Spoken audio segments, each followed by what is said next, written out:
నమస్తే, welcome to RTV. ఏదైతే తెలంగాణ ప్రభుత్వం 6 గ్యారంటీల్లో 2 గ్యారంటీలని నిన్న ఏదైతే అమలు చేసిందో దానికి సంబంధించి అసలు అర్హులు ఎవరు, ఏమేం కావాలి, అసలు ఎవరు లబ్ధి పొందుతున్నారు, అసలు రేషన్ కార్డు లేని వారు చాలామంది, కొత్తగా పెళ్ళైన వాళ్ళు కానివ్వండి, గత 10 సంవత్సరాల నుంచి రేషన్ కార్డు లేని వాళ్ళు చాలామంది ఉన్నారు. కానీ వీళ్ళు అమలు చేసినటువంటి 6 గ్యారంటీల్లో మరో 2 పథకాలు అసలు ఎవరికి వర్తిస్తాయి అంటే చాలామంది మహిళల పేరు మీద కాకుండా పురుషుల పేరు మీద గ్యాస్ కనెక్షన్స్ అనేది తీసుకోవడం జరిగింది. దీనివల్ల నష్టపోయే వాళ్ళు ఎంతమంది ఉన్నారు, అసలు దీనివల్ల లబ్ధి కూరేది ఎవరికి, అసలు ఏంటనేది పూర్తి వివరాలు ఆర్థిక విశ్లేషకులైన మన శేష్ గారు, రాజకీయ విశ్లేషకులు ప్రతి దాని గురించి క్షుణ్ణంగా చెప్తారు. అసలు దీని గురించి ప్రజల్లో అవగాహన కానివ్వండి, అసలు ఈయన ఏం చెప్తున్నారు అనేది ఆయన మాటలో తెలుసుకుందాం. నమస్తే అండి. నమస్కారం. చెప్పండి సార్, అంటే ఇప్పుడు 2 గ్యారంటీలను అయితే అమలు చేసింది, కానీ చాలామంది అయోమయంలో ఉన్నారు. ఎందుకంటే గ్యాస్ కనెక్షను కొంతమందికి మగవారి పేరు మీద ఉంది, కొంతమందికి రేషన్ కార్డు లేదు. అసలు ఇది ఎవరికి వర్తిస్తుంది, ఎంతమంది లబ్ధి పొందుతున్నారు, అసలు ఎంతమంది అర్హులు, చాలామంది అప్లై చేసుకున్నారు కానీ ఎవరికి లబ్ధి పొందుతుంది ఇప్పుడు ఇది? తెలంగాణ రాష్ట్ర శాసనసభ ఎన్నికల సందర్భంగా కాంగ్రెస్ పార్టీ 6 గ్యారంటీలని ప్రజలకు హామీగా ఇచ్చింది. మేము అధికారంలోకి వస్తే ఈ 6 గ్యారంటీలను అమలు చేస్తామనేటటువంటి హామీ ఇచ్చింది. కాంగ్రెస్ పార్టీ గెలుపులో 6 గ్యారంటీలు చాలా కీలకమైనటువంటి పాత్ర పోషించాయనేటటువంటి విషయం అందరికీ తెలిసిందే. 6 గ్యారంటీల్లో అత్యంత ప్రధానమైనటువంటి గ్యారంటీ స్వయంగా సోనియా గాంధీ చేతుల మీదుగా ఆవిష్కరించబడినటువంటి గ్యారంటీ మహాలక్ష్మి పథకం. ఈ మహాలక్ష్మి గ్యారంటీలో 3 అంశాలు ఉన్నాయి. ఒకటి, మహిళలకు ఉచిత బస్సు ప్రయాణం. రెండోది, మహిళలకు 500 రూపాయలకి గ్యాస్ సిలిండర్ ఇచ్చేటటువంటి గ్యారంటీ. మూడోది, మహిళలకు ప్రతి నెల 2500 రూపాయలు వాళ్ళ బ్యాంక్ అకౌంట్కి క్రెడిట్ చేస్తామనేటటువంటి ఒక హామీ. ఇది చాలా కీలకమైనటువంటి హామీ. తెలంగాణలో కాంగ్రెస్ ప్రభుత్వం అధికారంలోకి వచ్చిన తర్వాత 48 గంటల్లోనే ఒక 2 హామీలను అమల్లోకి తీసుకొచ్చారు. తర్వాత ఈ మార్చి నుండి మరొక 2 గ్యారంటీలని అమల్లోకి తీసుకొస్తామనేటటువంటి విషయాన్ని ప్రభుత్వం చెప్పింది. ఆ విధమైనటువంటి చర్యలు చేపడుతుంది. మొట్టమొదటిది ఏంటి అని అంటే, మహాలక్ష్మి పథకంలో భాగమైనటువంటి ప్రతి మహిళకు 500 రూపాయలకే గ్యాస్ సిలిండర్ ఇస్తామనేటటువంటిది అమల్లోకి మార్చి నుండి వస్తుంది అని చెప్పారు. అయితే ఈ పథకం ద్వారా 40 లక్షల మంది మాత్రమే లబ్ధి పొందబోతున్నారు అని స్వయంగా ప్రభుత్వానికి సంబంధించినటువంటి పౌర సరఫరాల శాఖ మంత్రి ఉత్తమ్ కుమార్ రెడ్డి గారే చెప్పారు. 40 లక్షలే ఉన్నారా అనేటటువంటి ప్రశ్న తలెత్తుతుంది. మొత్తము ఎల్పిజి గ్యాస్ కనెక్షన్స్ ఉన్నటువంటి వాళ్ళు తెలంగాణ రాష్ట్రంలో 1,24,00,000 మంది ఉన్నారు. 1,24,00,000 మంది కనెక్షన్స్ ఉంటే ఇంత తక్కువ లబ్ధిదారుల సంఖ్య ఎందుకు వచ్చింది అనేటటువంటి ఒక ప్రశ్న ఇవాళ సామాన్య ప్రజానికం నుంచి, తెలంగాణ ప్రజల నుంచి ప్రభుత్వానికి వస్తుంది. అంటే మిగిలిన వాళ్ళ పరిస్థితి ఏంటి అసలు మరి? అదే రజనీ గారు, నేనేం చెప్తున్నానంటే, ఇంత తక్కువ మంది లబ్ధిదారులు ఎందుకు వచ్చారంటే, ప్రభుత్వము ఈ గ్యారంటీ ద్వారా లబ్ధి పొందేటానికి కొన్ని నిబంధనలు పెట్టింది.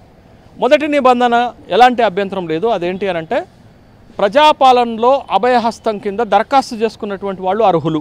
ఇది ఇబ్బందికరమైనటువంటి నిబంధన కాదు. రెండోది, తెలంగాణ రాష్ట్రంలో వైట్ రేషన్ కార్డు ఉన్నటువంటి వాళ్ళు అర్హులు. ఇది ప్రభుత్వం సహేతుకమైనటువంటి నిబంధన, అభ్యంతరం లేదు. మూడో నిబంధన చాలా ప్రమాదకరంగా మారి చాలామంది లబ్ధిదారులు కాకుండా అనర్హులుగా మార్చినటువంటి నిబంధన. దీనిపైనే తెలంగాణ రాష్ట్ర వ్యాప్తంగా సామాన్య ప్రజానికం నుంచి అభ్యంతరాలు వ్యక్తమవుతున్నాయి. ఆ మూడో నిబంధన ఏంటి అని అంటే, మహిళ పేరు మీదనే గ్యాస్ కనెక్షన్ నమోదై ఉండాలి. దీనివల్ల దరిదాపు ఇప్పుడు వీళ్ళు 40 లక్షల మంది ప్రయోజనం పొందుతున్నారనగా 40 లక్షల మంది అనర్హులైపోయారు. దీనివల్ల అంటే సగానికి పైగా ఈ ఒక్క నిబంధన వల్ల అనర్హులయ్యారు. ఎందుకనంటే సహజంగా మన కుటుంబాల్లో కానీ, సహజంగా మన ఉన్నటువంటి రాష్ట్రంలో కానీ, దేశంలో కానీ మహిళల పేరు మీద గ్యాస్ కనెక్షన్ ఉండాలి అంటే బ్యాంక్ అకౌంట్ ఉండాలి ముందు.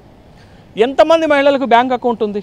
ఇంకో 10 సంవత్సరాల క్రితం, 20 సంవత్సరాల క్రితం అకౌంట్ తీసుకున్నటువంటి వాళ్ళు భర్తల పేరు మీదనే అకౌంట్ తీసుకున్నారు, మహిళల పేరు మీద లేవు కదా.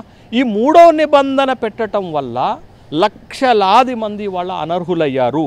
మూడో నిబంధన పెట్టడం ఎంతవరకు సమంజసం, ఎంతవరకు సహేతుకం, ఈ మూడో నిబంధన ఎందుకు పెట్టారు అనేటటువంటి ప్రశ్న మనం వేసుకుంటే, చాలామందిని అనర్హులు చేయటానికే ఈ మూడో నిబంధన పెట్టినట్టుంది తప్ప నిజంగా ఈ పథకం అమల్లో చిత్తశుద్ధి ఉన్నట్లుగా కనపడటం లేదనే అనుమానాలు వస్తున్నాయి. మీరు అనేది అందరికీ అందివ్వలేక ఉన్న దాంట్లో ఏరివేత చేస్తున్నారా? అదే నేను కొత్త ప్రభుత్వానికి, రేవంత్ రెడ్డి గారికి, కాంగ్రెస్ ప్రభుత్వానికి నేను చేసేటటువంటి విజ్ఞప్తి ఏంటి అని అంటే, ప్రజల్లో ఒక అపోహ కలిగేటటువంటి ప్రమాదం ఏర్పడుతుంది. అదేంటి అంటే ఆర్థిక భారాన్ని పరిగణలోకి తీసుకొని మీరు ఈ మూడో నిబంధన పెట్టినట్లుగానే ప్రజలు భావిస్తున్నారు. నిజంగా మూడో నిబంధన పెట్టాల్సినటువంటి అవసరం లేదు. కనెక్షన్ ఎవరి పేరు మీద ఉన్నా పథకం యొక్క లక్ష్యం ఏంటి, పథకం యొక్క ఉద్దేశం ఏంటి? పొగలేని వంటిల్లు మహిళకు సౌకర్యవంతమైనటువంటిది, పొగగొట్టము నుండి మహిళలను రక్షించేది. ఇవాళ ఇళ్లలో వంట ఎవరు చేస్తారండి? మహిళలే చేస్తారు కదా. గ్యాస్ కనెక్షన్ ఎవరి పేరు మీద ఉంటే, పురుషుడి పేరు మీద ఉన్నా మహిళ పేరు మీద ఉన్నా వీళ్ళు నిజమైనటువంటి లబ్ధిదారులా కాదా అనటానికి ప్రామాణికం ఏంటది? పేదరికం. ప్రామాణికం ఏంటది? ఆహార భద్రతా కార్డు. ప్రామాణికం ఏంటి? White ration card. మీరు ఆ నిబంధన పెట్టడంలో అభ్యంతరాలు లేవని అంటున్నాం. తర్వాత అభయహస్తం కింద దరఖాస్తు చేసుకోవాలనేటటువంటి నిబంధన పైన కూడా అభ్యంతరాలు లేవనుకుంటున్నాం.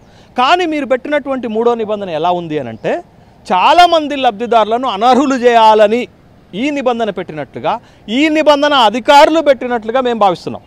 మీరు మంత్రులు కానీ ముఖ్యమంత్రి కానీ ఈ నిబంధన పెట్టడానికి ఒప్పుకోరు నాకు తెలిసినంత వరకు. ఎందుకంటే వీళ్ళకు ఉన్నటువంటి యాటిట్యూడ్ ఖచ్చితంగా ఈ 6 గ్యారంటీలను పూర్తి స్థాయిలో అమలు చేయాలనేటటువంటి ఉద్దేశంతో కాంగ్రెస్ ప్రభుత్వం ఉన్నట్లుగా కనపడుతుంది. కానీ ఈ మూడో నిబంధన అధికారులు తీసుకురావటం, ఈ మూడో నిబంధన ద్వారా లక్షలాది మందిని అనర్హులుగా చేయటం వల్ల పథకం యొక్క ఉద్దేశం నీరు గారిపోతుంది. పథకం ఈ నిబంధన వల్ల ప్రభుత్వానికి రేవంత్ రెడ్డి గారికి చెడ్డ పేరు వచ్చేటటువంటి అవకాశం ఉంది. కాబట్టి నేను రేవంత్ రెడ్డి ప్రభుత్వానికి చేసేటటువంటి విజ్ఞప్తి ఏంటి అని అంటే, మీరు లక్షలాది మందిని అనర్హులుగా చేస్తున్నటువంటి ఈ మూడో నిబంధన, మహిళ పేరుపైనే గ్యాస్ కనెక్షన్ నమోదై ఉండాలనేటటువంటి నిబంధనని తొలగించి ఈ పథకం ద్వారా దరిదాపు 80 నుండి 90 లక్షల మందిని అనర్హులుగా చేసినప్పుడే మీ ప్రభుత్వానికి ఈ పథకం ద్వారా చిత్తశుద్ధి ఉన్నట్లుగా భావించాలి. ఇవాళ కేవలం 40 లక్షలకు మాత్రమే లబ్ధిదారులను కుదించటం అనంటే ఈ పథకం యొక్క ఉద్దేశాన్ని, ఈ పథకం యొక్క లక్ష్యాన్ని దెబ్బతీసేటట్టుగా కనపడుతుంది తప్ప నిజమైనటువంటి లబ్ధిదారులను, నిజంగా మహిళలకు పొగలేని వంటగది అనేటటువంటి లక్ష్యాన్ని తీసుకొచ్చేటటువంటి విధంగా లేదు. కాబట్టి ప్రభుత్వానికి నేను స్పష్టంగా చెప్పేటటువంటి విజ్ఞప్తి ఏంటి అని అంటే, ఇవాళ 1,24,00,000 ఎల్పిజి కనెక్షన్స్ ఉంటే మీరు 40 లక్షల మంది లబ్ధిదారులు అనటంలోనే మన పథకం యొక్క డొల్లతనం బయటపడుతుంది. కాబట్టి ఈ పథకం ద్వారా నిజంగా 80 నుండి 90 లక్షల మంది నిజమైనటువంటి అర్హులు ఉన్నారు. వాళ్ళందరినీ ఈ పథకం పరిధిలోకి తీసుకురావాల్సినటువంటి బాధ్యత ప్రభుత్వం పైనే ఉంది. ఈ మూడో నిబంధన ఏదైతే ఉందో దాన్ని తక్షణమే తొలగించి ప్రభుత్వము తాను చేసినటువంటి తప్పును సరిదిద్దుకోవాల్సినటువంటి అవసరం ఉంది. లేకపోతే ప్రభుత్వం యొక్క చిత్తశుద్ధిని శంకించాల్సి వస్తుంది. ఈ పథకంలో, ఈ గ్యారంటీలో పెట్టినటువంటి నిబంధన మొత్తం 6 గ్యారంటీలను పొగ కమ్మేటటువంటి అవకాశం ఉంది, నీలి నీడలు కమ్మేటటువంటి అవకాశం ఉంది. ప్రభుత్వం పైన ప్రజల్లో నమ్మకము, విశ్వాసం సడలేటటువంటి అవకాశం ఉంది. కాబట్టి కాంగ్రెస్ ప్రభుత్వం పైన ఇప్పటికీ ప్రజలకు నమ్మకం ఉంది.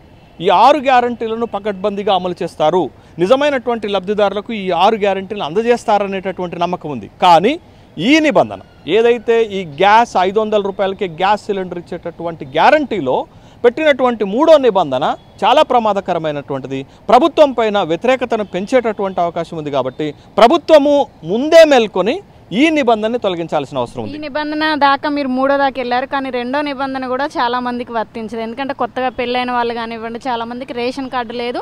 అసలు ఆ రేషన్ కార్డు వస్తేనే ఈ పథకాలన్నీ వస్తాయి.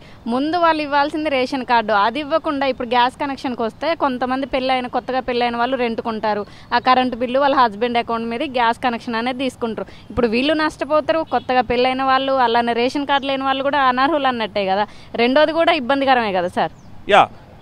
ముఖ్యమంత్రి రేవంత్ రెడ్డి గారు ఒక సమావేశంలో ఏం చెప్పారంటే, ఈ పథకాలన్నీ, ఈ గ్యారంటీలన్నీ లబ్ధిదారులకు అందాలంటే ప్రధానమైనటువంటిది వైట్ రేషన్ కార్డు ఉండాలి, ఆహార భద్రతా కార్డు ఉండాలని స్వయంగా ముఖ్యమంత్రి గారు చెప్పారు. 10 సంవత్సరాలలో టీఆర్ఎస్ ప్రభుత్వం, బీఆర్ఎస్ ప్రభుత్వం కొత్త రేషన్ కార్డులు ఇవ్వలేదు. కొత్త రేషన్ కార్డులు ఇవ్వకుండా దరిదాపు 15 లక్షల మంది మాకు కొత్త రేషన్ కార్డులు కావాలని అప్లికేషన్ పెట్టుకున్నా కానీ వాళ్ళకి ఇవ్వలేదు. హుజురాబాద్ ఎన్నికల ముందు ఇస్తామని హామీ ఇచ్చారు, ఉప ఎన్నిక ముందు. తర్వాత ఈ ఎన్నికల ముందు కూడా ఇస్తామనేటటువంటి హామీ ఇచ్చారు, ఆ హామీని నెరవేర్చుకోలేకపోయారు. ఇవాళ తెలంగాణ రాష్ట్రంలో 15 లక్షల మంది వైట్ కార్డులు కావాలన్నటువంటి అప్లికేషన్స్ పెట్టుకున్నారు. మనం ప్రజాపాలన అభయహస్తం దరఖాస్తులలో కూడా వైట్ కార్డు లేనట్టు, వైట్ రేషన్ కార్డు లేనటువంటి వాళ్ళని పెట్టుకోమనంటే దరిదాపు 20 లక్షలకు పైగా వైట్ రేషన్ కార్డు కావాలని పెట్టుకున్నారు. వాళ్ళందరికీ వైట్ రేషన్ కార్డు ముందు ఇచ్చిన తర్వాత ఈ పథకాలు అమల్లోకి తీసుకొస్తే బాగుంటుందనేటటువంటి అభిప్రాయం కూడా ఉంది. కానీ ఇప్పుడు ఈ పథకాన్ని మనం అమల్లోకి తీసుకురావాలనేటటువంటి ఉద్దేశం, ప్రభుత్వ ఉద్దేశం మంచిదే.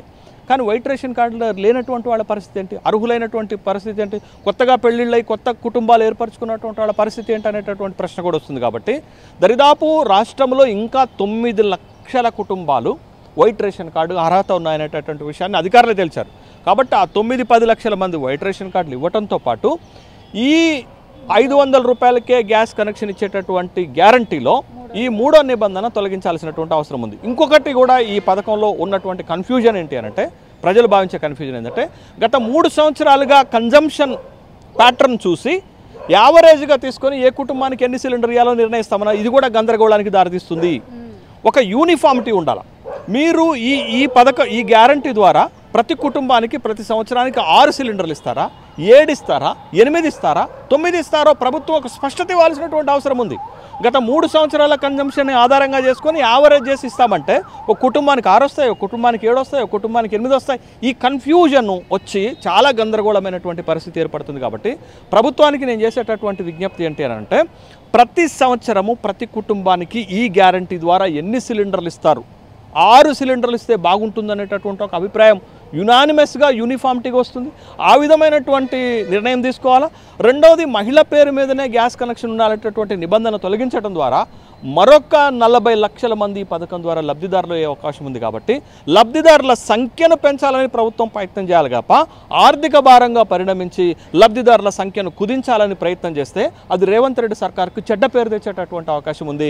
రేవంత్ రెడ్డి ఈ ప్రభుత్వము ఈ 6 గ్యారంటీలను అమలు చేయడంలో తప్పించుకోవడానికి ప్రయత్నం చేస్తుందనేటటువంటి అభిప్రాయం ప్రజల్లో గనక కలిగితే అది కాంగ్రెస్ ప్రభుత్వం పైన ప్రజలలో వ్యతిరేకతను పెంచేటటువంటి అవకాశం ఉంటుంది. కాబట్టి ప్రభుత్వము గుర్తించి ఈ గ్యారంటీలో 3వ నిబంధన అయినటువంటి మహిళ పేరుపైనే కనెక్షన్ ఉండాలనే నిబంధన తొలగించాలి.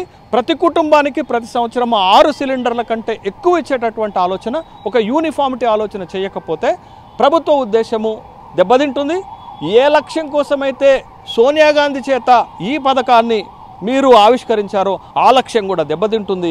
ఇవాళ మహిళల పక్షాన ఆలోచన చేయాల్సిన సందర్భం ఉంది. కాబట్టి పొగలేని వంట ఇల్లు ద్వారా మహిళకు రక్షణ కల్పించాలి, మహిళకు ఫెసిలిటీ ఇవ్వాలనేటటువంటి లక్ష్యం దెబ్బతినకుండా కనెక్షన్ ఎవరి పేరు మీద ఉన్నా, అది భర్త పేరు మీద ఉన్నా, భార్య పేరు మీద ఉన్నా, మహిళ పేరు మీద ఉన్నా, పురుషుడి పేరు మీద ఉన్నా మీరు ఇస్తానన్నటువంటి హామీని నెరవేర్చాల్సినటువంటి అవసరం, బాధ్యత ఉంది. లేకపోతే ప్రభుత్వం పైన ప్రజలలో నమ్మకం సన్నగిల్లేటటువంటి అవకాశం ఉంది.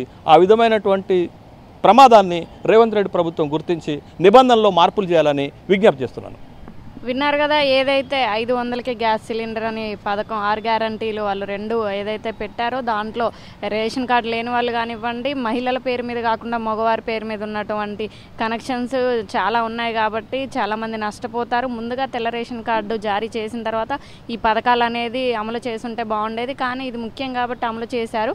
కానీ దీనివల్ల నష్టపోయే చాలామంది ఉన్నారు. లబ్ధి పొందేవారు 40 లక్షల మందే. కాబట్టి మళ్ళీ ప్రభుత్వం పునరాలోచన చేయాలి, లేదా రేవంత్ సర్కార్కి ఇది ఒక ప్రమాదకరంగా మారే అవకాశం ఉంది. ప్రజల్లో కాంగ్రెస్ మీద నమ్మకం పోయే అవకాశం ఉంది. కాబట్టి దీన్ని మళ్ళీ పునఃపరిశీలించాలని చెప్పడం అయితే జరుగుతుంది.